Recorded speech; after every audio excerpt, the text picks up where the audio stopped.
Chapter 10. A Puzzling Disappearance. "What's the matter with A.H.?" George cried furiously. "He can't go off and leave us stranded here." "Maybe he can't, but that's exactly what he's doing," Nancy replied. She cupped her hands and called to the elderly man. If he heard her, he gave no sign. From some distance below, Bess was also shouting and waving. It seemed incredible that A.H. could not hear them. "He's going off and leaving us on purpose," George said bitterly. Both girls knew that to be left alone on the cliff was a serious matter. There were no boats, and the nearest inhabited house was a long distance down the road. George, with an injured ankle, could not walk very far. They watched, hopeful that the motorboat would turn and come back for them. Instead, it kept on steadily toward Candleton. Soon it was a mere speck on the water. "There's only one thing to do," Nancy said. "I'll go for help." "Where?" "It's necessary to that house where I stopped the other day. Perhaps there's a cottage closer." "Maybe I could walk." George gazed dubiously at her ankle, which had become badly swollen. "You'd never make it, George.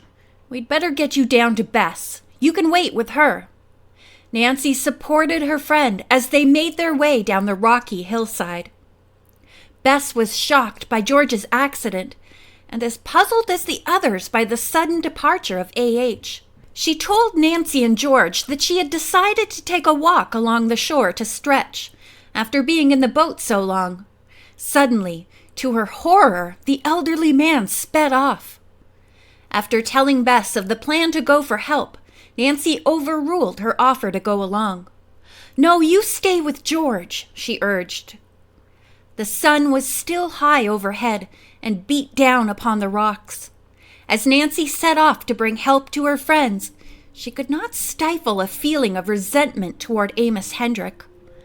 What had possessed the man to leave them stranded?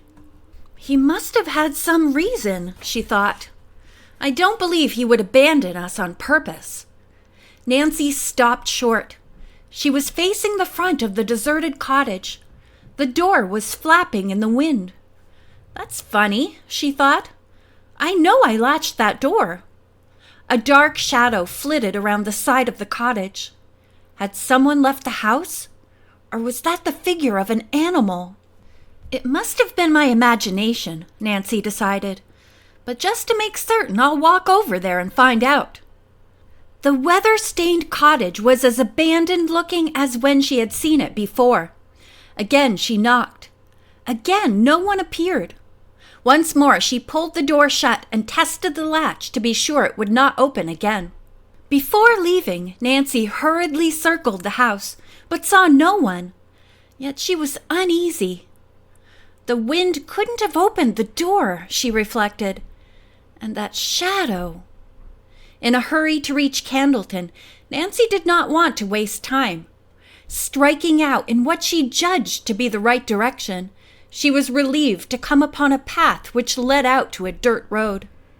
Quarter of a mile farther on, Nancy reached the spot where she had awakened the other day. How in the world could I have wandered such a distance in my sleep? She asked herself. Before long, Nancy came to the same farmhouse she had stopped at before. This time a car stood outside, its engine running. A man, evidently the owner of the place, started off. "Wait!" Nancy hailed him. He pulled up at the gate. "Are you going to Candleton?" the young detective asked breathlessly. "That's right." "May I ride with you?" "Sure, hop in." The farmer dusted off the seat, then swung open the door.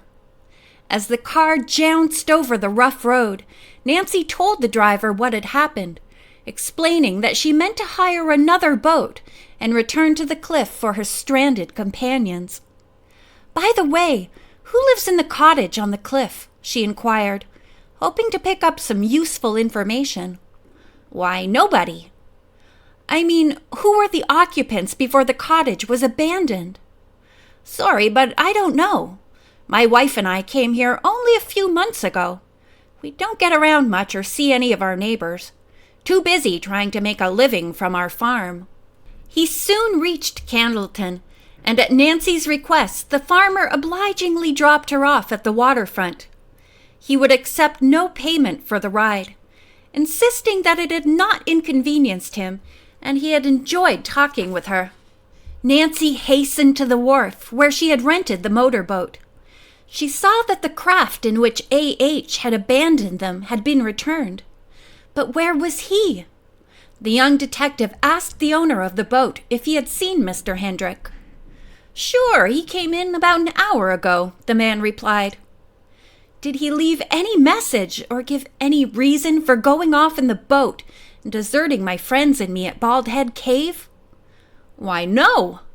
You mean to tell me he deliberately left you girls in that forsaken spot?" "He certainly did. I came to town for help. My friends are still there on the rocks, one with an injured ankle. That was a mean trick. I can't understand it. Take the boat and go after your friends. Do you need any help?" "No, I can manage alone. Thanks just the same." The boat owner filled the fuel tank for Nancy, and to make certain she would be prepared for any emergency, gave her an extra can of fuel.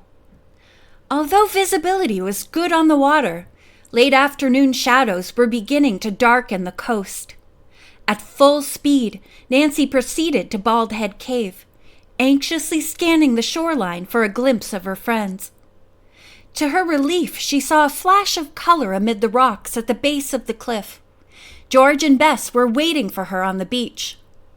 Overjoyed to see her, they shouted and waved. Supported by Bess, George limped through the shallow water to climb aboard the boat.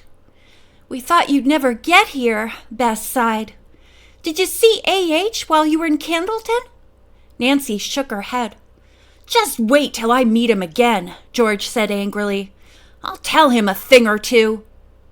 "I still think he must have had a reason for deserting us the way he did," Nancy said. "How did you get along after I left?" "Okay," replied George. "My ankle feels better now." "No ghostly apparitions?" "Not one." "How about the bell inside the cave?" "We didn't hear a sound," Bess said. Without further delay, the girls sped directly to the boat dock and drove to a doctor's office which Nancy had spotted on the main street. The physician, a friendly, middle-aged man, examined George's ankle and bandaged it. "You have a slight sprain," he said. "Take it easy for a few days." Nancy and the girls went on to Mrs. Chantrey's house. Mr. Drew, obviously upset, was walking restlessly about the lawn when they arrived. Before Nancy could ask what was wrong, he noticed George's bandaged ankle and inquired what had happened. The girls told of their experience. Then Nancy said, "Dad, you seem upset. Tell us what's the matter." "I'm disgusted. Read this." The lawyer thrust a telegram into his daughter's hand. It had been sent from New York and was from one of the young assistants in his office. "As per instructions, called broker's office and hotel. They have skipped. Await further orders." "That's dreadful, Dad." "Indeed it is. This ruins all my plans. The mistake I made was in giving Tyrox and the others a chance to make good. They should have been told nothing until I was ready to prosecute. Not only have they vanished with Mrs. Chantrey's money, but probably that of other investors as well." "You've never told me much about the case, Dad. What kind of stock was it Mrs. Chantrey bought? Anything I ever heard of?" "The stock is not listed on any exchange. I do wish Mrs. Chantrey had asked my advice before she bought shares in a worthless perfume company." "A perfume company?" "Yes, a salesman showed her an impressive report of the firm's earnings, which of course was a fake. Mrs. Chantrey thought she was buying into an old, well-established company dealing with exclusive French products of high quality." "What's the name of the firm, Dad?" "The Mon Coeur Perfume Company." Nancy stared at her father, scarcely believing him. Mr. Drew noted his daughter's startled expression. "Don't tell me you know something about that company," he exclaimed. I've seen the Moncur products, Nancy replied. There's a woman right here in Candleton who sells them. And I've seen a stout, red-faced man, whose looks I don't like, on the street with her. It was Mr. Drew's turn to stare. Your description of the man fits Harry Tyrox, one of the swindlers I'm after. He's the head of the company. Nancy, do you think you can find him for me? End of chapter 10.